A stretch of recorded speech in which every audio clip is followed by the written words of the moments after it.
thought I'd talk a little bit about how I made this image.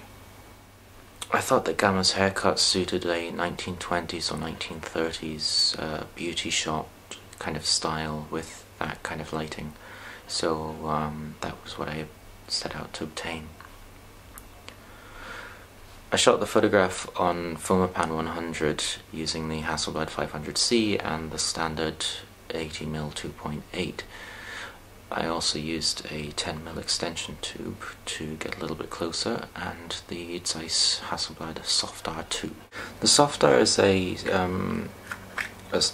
kind of soft or diffusion filter made by Zeiss for Hasselblad, and as you can see in the glare here, what it has is a optically perfect piece of glass with tiny little micro lenses on it, and what they do is magic.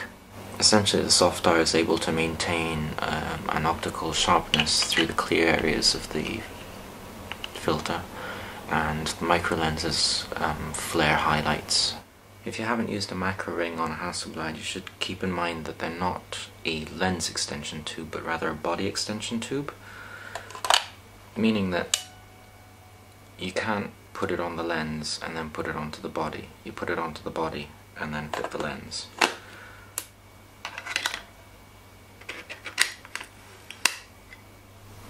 And of course, another joy of working with the Hasselblad versus something like the Pentax 6.7 is the fact that mid-shoot you can pull a Polaroid and check what the lighting looks like.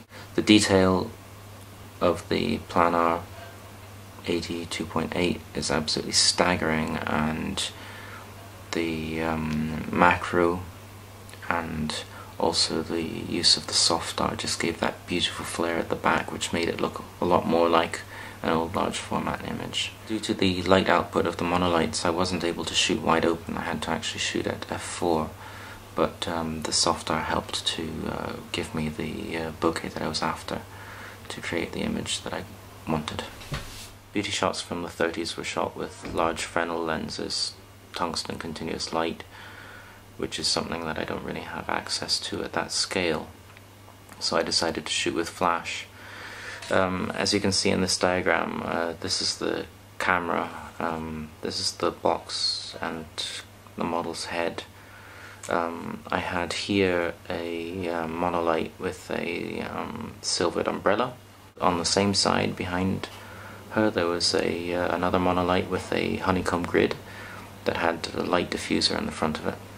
One thing that you'll notice from actor shots from about the 20s to the 40s is that both the fill light and the hair light are on the same side, whereas now it's quite fashionable to have the fill on one side and the hair light coming from the opposite side. The brolly was up higher, pointing down to cast the shadows on her face, whereas the hair light was coming from the same side, illuminating quite low down. I shot this image handheld. I saw absolutely no point in using a tripod, as at the time of shooting I wasn't entirely sure of what angle would work best. I knew what it had to look like in my head, but I hadn't actually found it in the camera yet. I was using the waist level finder and looking down until I found it.